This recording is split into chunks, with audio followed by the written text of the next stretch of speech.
আজ আমরা কথা বলবো কোরআনের এক গুরুত্বপূর্ণ গল্পের কাহিনী কারুনের। কারুন ছিলেন হজরত মুসা আলাইহিসসালামের সময়কার একজন মানুষ।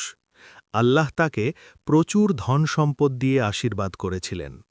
তার ধন এত বিশাল ছিল যে সাধারণ মানুষ তা বহনও করতে পারত না।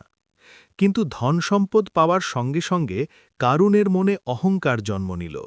তিনি ভাবতেন এই সব সম্পদ তিনি নিজের বুদ্ধি ও পরিশ্রমের কারণে পেয়েছেন।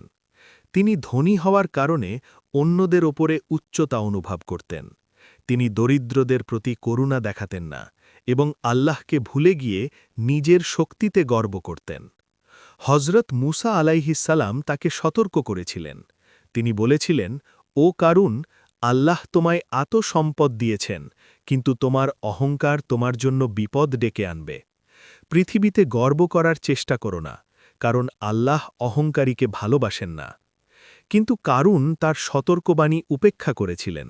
তিনি আরও অহংকারী হয়ে উঠেছিলেন। তিনি তার সম্পদকে নিজের পরিচয়ের অংশ হিসেবে দেখতেন। কিন্তু আল্লাহের ন্যায় এবং শক্তি তার ধনকে রক্ষা করতে পারল না। একদিন আল্লাহ পৃথিবীকে নির্দেশ দিল, এবং সেই দিন পৃথিবী কারুনকে ও তার বাড়িকে গিলে ফেলল। তার ধন, তার প্রভাব, কেউ কিছুই তাকে রক্ষা করতে পারল না।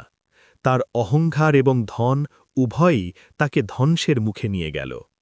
এই গল্প আমাদের জন্য একটি গুরুত্বপূর্ণ শিক্ষা। ধন সম্পদ শুধুই আল্লাহের দেওয়া একটি আশীর্বাদ, তা অহংকারের জন্য নয়। গর্ব এবং অহংকার মানুষকে ধ্বংসের দিকে নিয়ে যায়। কৃতজ্ঞতা এবং বিনয় আমাদেরকে আল্লাহের নিকট প্রিয় করে তোলে। এবং মনে রাখো, সম্পদ কখনোই আল্লাহের বিচার থেকে রক্ষা করতে পারে না।